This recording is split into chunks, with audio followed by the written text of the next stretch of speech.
What's going on, everybody? My name is Paul, and welcome back to the Basketball Show.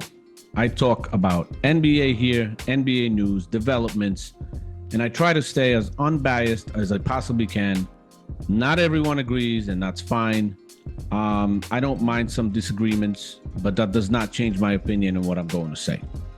Now, there was a very troubling situation that happened last night, and I'm going to show you a video of it. Many of you might have seen this already, many maybe have not. The situation I'm talking about is when during the game last night between the Los Angeles Lakers and the New York Knicks, LeBron James thought it was a good idea to walk up to Stephen A. Smith and scold him like a little kid and tell him to basically keep his son's name out of his mouth in front of thousands of people and live TV. I'm going to play this short clip now, and then right after you can listen to the response from Stephen A. Smith after that clip went viral, and the response he gave today on ESPN about the situation. So here you go.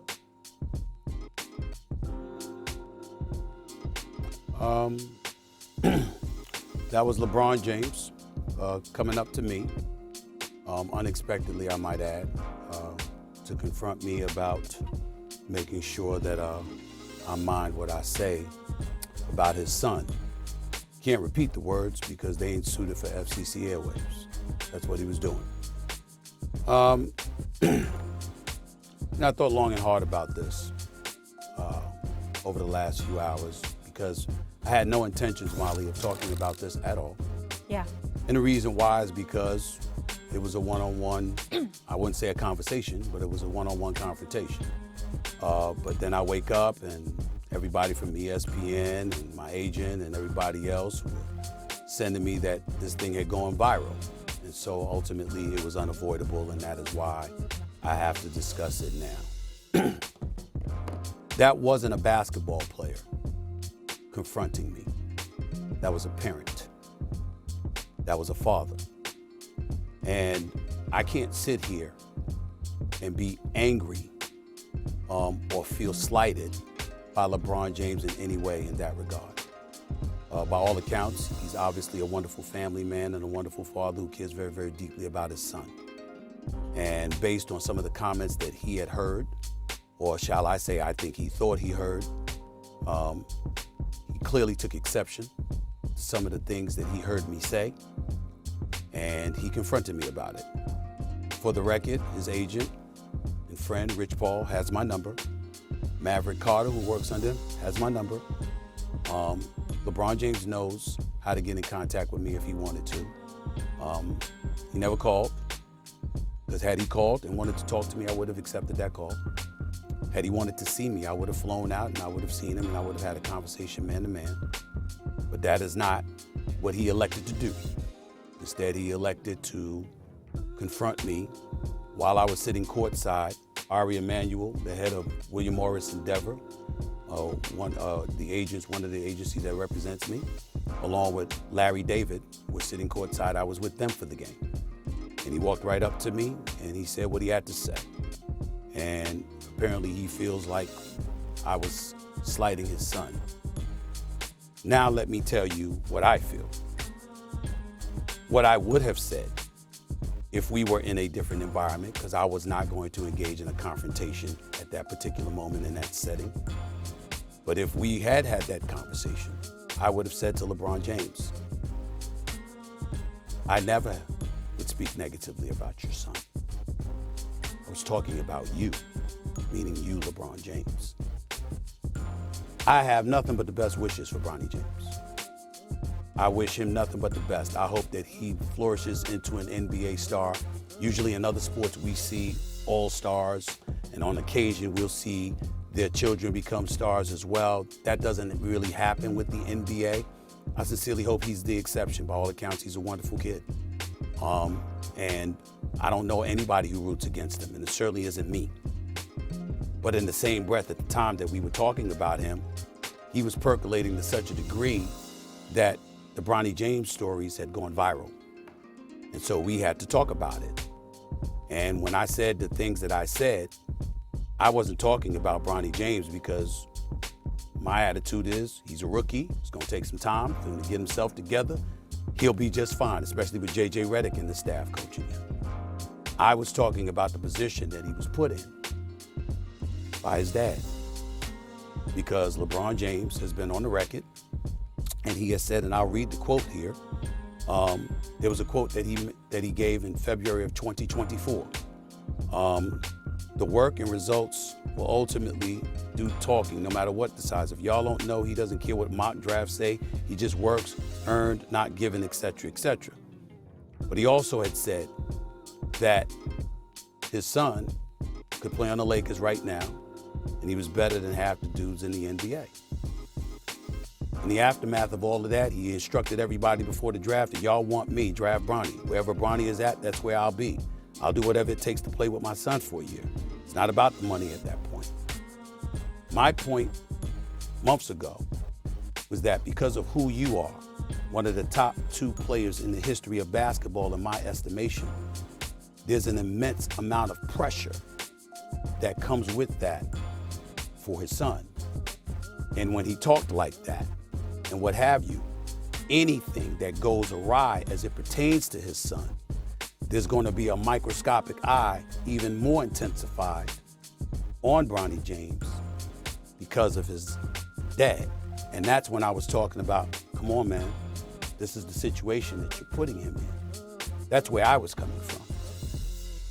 I could be a bit more outspoken about it, but to be quite honest with you, to be in that moment, to have LeBron look at me the way that he did, for me to be a father of 2 daughters, for me to know what fathers, how much love fathers have for their children, and to hear what he had to say, it was all about his son.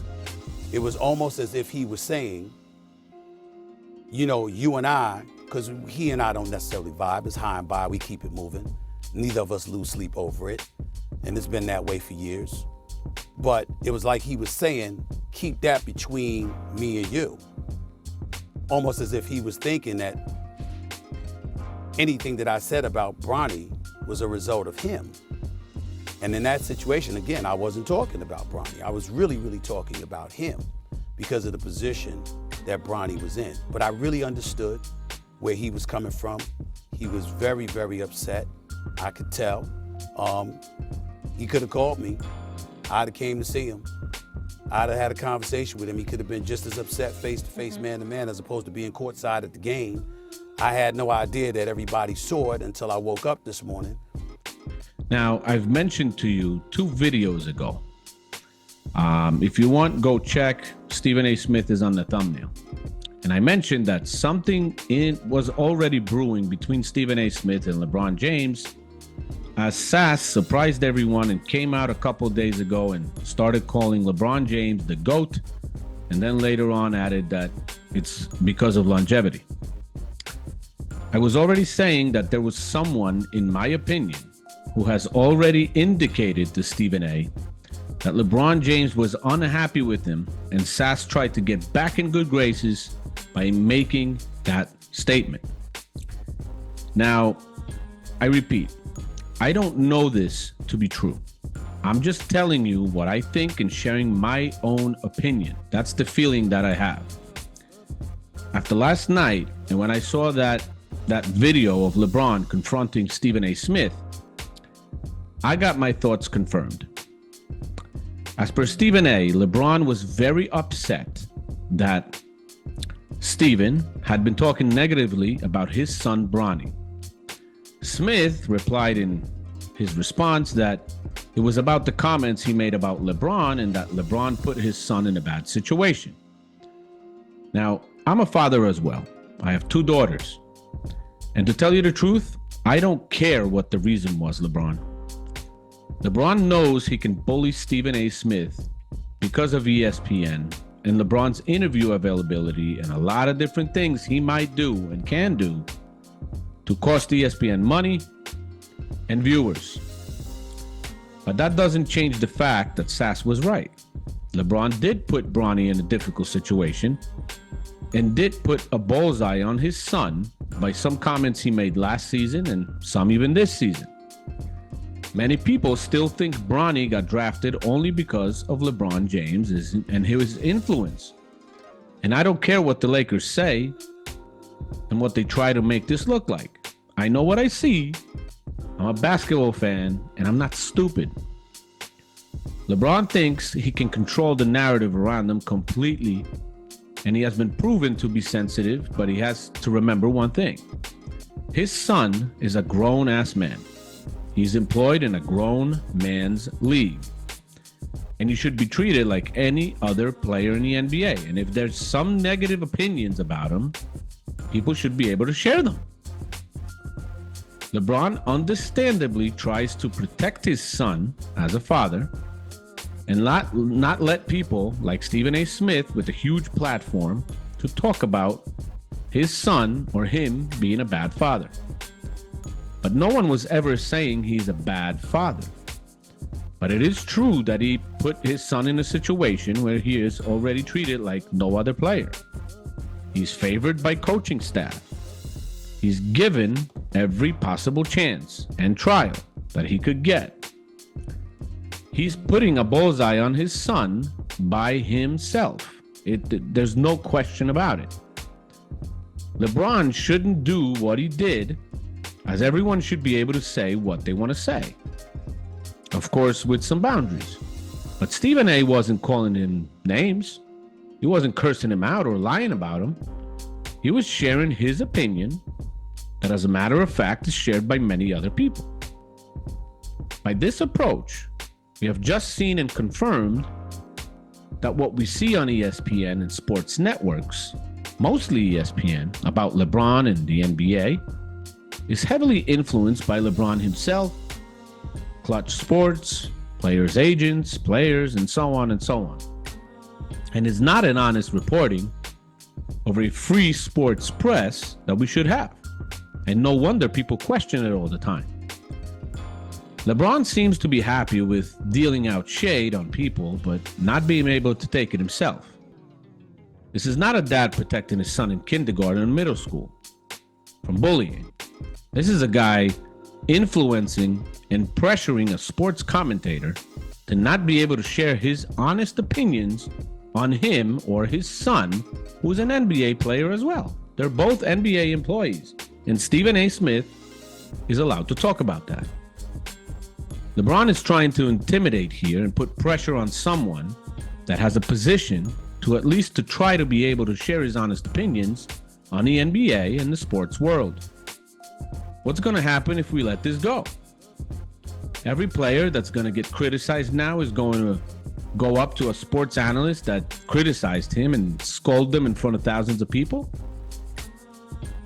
in his domain on an NBA court, because that's why LeBron handled that situation the way he did. He knew Stephen A. won't be able to respond to him in that setting and say what he wants to say. LeBron always loves to control the situation. And where best to control the situation than in his domain, on his home basketball court in front of thousands of his fans. Today, Stephen A. looked very timid in his response because he probably got talked to by his bosses to let him know that, he's got to let this go and swallow it, basically. This is not right, and it should not have taken place. LeBron always complains the media is saying things out in the open when sometimes someone should talk to him first to confirm whatever they want to say.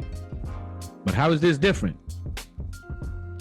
Like I said, he's okay with dishing it out, but scared of taking it from someone else in private. He's okay with bullying other people's kids, like the boy he scolded in France, and that's okay. But he and his son are off limits for some reason, yes? This is BS.